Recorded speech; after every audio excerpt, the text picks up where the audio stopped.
अस्सलाम वालेकुम हक़ मौजूद दोस्तों, मां आहियां अवांजो मेज़बान जावेद राहूजो। मां हींअर लाड़काणे खां मदे जी तरफ़ सफ़र पियो कयां ऐं ही मेन रोड आहे, सखर लाड़काणो रोड आहे, जेको कुझु साल अॻु किरोड़े रुपयनि जी स्कीम हुई ऐं तयारु कयो वियो, पर तयारु थियण खां चंद ई महीननि अंदरि उखड़ी तबाह थी वियो। हाणे ही तव्हां ॾिसी सघंदा आहियो तो हिन मुंहिंजे वीडियो में हिन ते अहिड़ियूं ख़तरनाक चतियूं लॻायूं वयूं आहिनि जो गाॾियुनि लाइ हिकिड़ो वॾो मसइलो आहे। कंहिं बि वक़्तु वॾो हादसो थी सघे थो, स्पीड में ईंदड़ गाॾियूं हादसे जो शिकार बणिजी सघनि थियूं। सो अव्हां खे ॿुधाईंदो हलां त ही तक आहे पीपुल्स पार्टी जे चेयरमैन बिलावल भुट्टो ज़रदारी साहब जो। पीपुल्स पार्टी जी लेडीज़ विंग अॻवान मैडम फरियाल टालपुर साहिब मुसलसल सिंध ते 16 साल हुक्मरानी कई आहे। संदन जी हुक्मरानीअ मां सिंध केतिरी मालामाल थी आहे वसीलनि सां, उहो बि अवाम बख़ूबी ॼाणे थो पियो। ही उन्हनि जे तक जो मेन रोड आहे जिते मतिलबु त सखर शिकारपुर लाड़काणो जो गुज़र थींदो आहे, हेवी ट्रैफिक ईंदी आहे, पाण बि हिन रोड सां ई क्रॉस कंदी आहे। मैडम फरियाल टालपुर साहिबा हुजे, पाकिस्तान पीपुल्स पार्टी जो चेयरमैन बिलावल भुट्टो ज़रदारी साहब हुजे, सभिनी जो क्रॉस हितां ई थींदो आहे।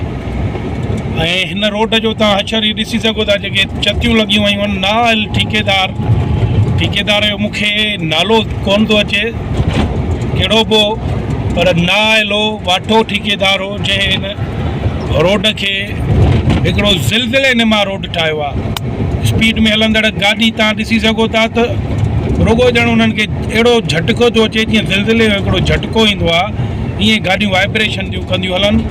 ऐं माहोटा खां वठी नौंदेरे ताईं मुंहिंजे ख़्याल में लॻभॻि 1000 जे लॻभॻि ही चतियूं आहिनि रोड खे। किरोड़े रुपयनि जी स्कीम खे ईअं रोले तबाह करे ऐं नाक़स मटीरियल इस्तेमालु करे ज़ाया कयो वियो। वरी नई सही जेको चतियूं आहिनि त वरी इहा नई स्कीम मंज़ूरु कई वई। सो सिंध जी कीअं भींग कई आहे ज़रदारी माफ़िया मैडम फरियाल टालपुर साहिबा ऐं पाकिस्तान पीपुल्स पार्टी तरफ़ां जेको आहे सो को चेयरमैन अॻूणो को चेयरमैन आसिफ अली ज़रदारी हींअर मुल्क जो सदर बणियल आहे। उन्हनि ही कहिड़ियूं नेमतूं सिंध खे ॾिनियूं आहिनि, सिंध जा बेट, सिंध जा वसीला, सिंध जूं ज़मीनूं त तबाह करे छॾियूं अथनि। पर ही पंहिंजे तक जो रोड जेको आहे उन्हनि जे तक जो रोड आहे, जिते घुमंदे बि ॿाहिरियां ईंदड़ पंजाब बलोचिस्तान या हिन ज़िले खां ॿाहिरियां घुमंदड़ माण्हू बि खे कहिड़नि लफ़्ज़नि सां भेटाऊं पेश कंदा हूंदा, उहो हे रोड तव्हांखे ॿुधाए थो पियो। ॿुॾी मरण जो मक़ाम आहे, शर्म ऐं हया हुजणु घुरिजे। ठेकेदार करप्ट ऐं राशिद ठेकेदार खे बि ॿुॾी मरणु घुरिजे जो मेन रोड जो इहो हशर नशर कयो अथई। उन ॾे बि ॾोह न आहे जिते किथे ज़रदारी माफ़िया पंहिंजूं कमीशनियूं ठेकेदारी निज़ाम क़ाइमु करे छॾियो आहे। बाक़ी अवाम भले वञी खॾनि में किरे तबाह ऐं बर्बाद थिए, उन्हनि खे का बि गणती न आहे। सो अवाम खे सोचणु ऐं लोचणु घुरिजे त ज़रदारी सरकार तव्हांखे हिन तबाहीअ खां सवाइ ॿियो कुझु बि नथी ॾेई सघे। तव्हांजा बेट विया, वसीला विया, ज़मीनूं वयूं, हाणे त तव्हांजो जियापो आहे जेको सिंधनि जो दरिया बि वञे थो। सिंधू दरिया ते धाड़ो हणण लाइ हिकिड़ा नवां केनाल ठाहिया पिया वञनि। जेकॾहिं उहे केनाल बि ठाहिया त यकीन कयो त तव्हां सिंधी ऐं सिंधियुनि जा ईंदड़ नसुल उञनि ऐं बुखनि में ई मरी तबाह ऐं बर्बाद थी वेंदा।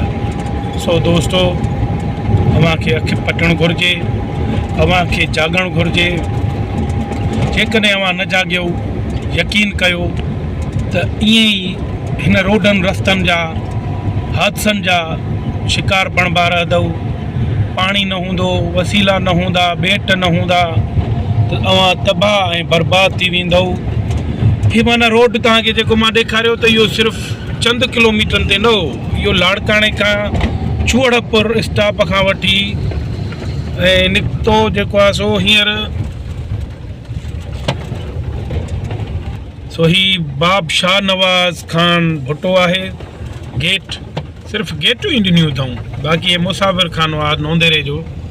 हे माशाल्लाह गंद ऐं किचिरो आहे नौंदेरे जो। ही प्रेसिडेंट हाउस बि आहे, नौंदेरो हाउस प्रेसिडेंट हाउस बि आहे, जिते मुल्क जे सदर जो बंगलो बि आहे, रहाइश गाह बि आहे। उन जा अशर नशर अथव, हिते कुता बि घुमंदा अथव। दोस्तो अवां सोचो, बाक़ी ज़रदारी साहब खे तव्हांजी का बि फ़िक्र न आहे। ज़रदारी साहब चए थो खाओ ऐं खपायो। लव यू दोस्तो, मूंखे ॾींदा इजाज़त। ऐं हा, हिकिड़ी महिरबानी इहा कंदा त मुंहिंजे नाले सां जर्नलिस्ट जावेद राव जो नाले सां मुंहिंजो यूट्यूब पेज आहे, यूट्यूब चैनल आहे। जन दोस्तनि खे असांजूं ॻाल्हियूं वणनि थियूं, असांजूं मयारूं वणनि थियूं त असांखे सब्सक्राइब कंदा, त जीअं तव्हांखे ज़रदारी साहब जे ॿियनि नेमतुनि खां ऐं करप्ट निज़ाम जे हवाले सां वधीक ख़बरूं ॾेखारे सघूं। वॾी महिरबानी। अल्लाह हाफ़िज़। जीए सिंध।